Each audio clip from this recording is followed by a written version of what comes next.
On souhaite écrire une fonction récursive qui, étant donné une puissance et un nombre, élève le nombre à la puissance selon le principe de l'exponentiation rapide.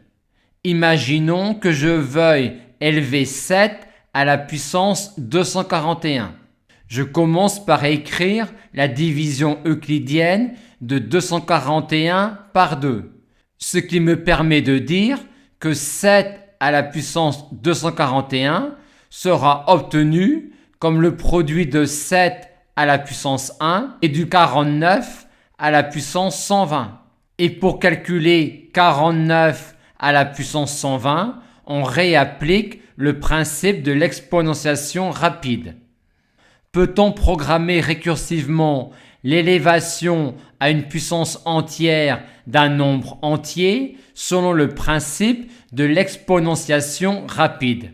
La réponse est oui, puisque si mon père me demande d'élever à la puissance 241 l'entier 7 selon ce principe, et qu'il est d'accord de le faire pour d'autres valeurs de puissance et de nombre, je lui dirai de le faire pour élever 49 à la puissance 120, et quand il m'aura donné le résultat, il me restera plus qu'à multiplier par 7 à la puissance 1 le résultat qu'il m'aura donné pour avoir la valeur de 7 à la puissance 241 selon le principe de l'exponentiation rapide.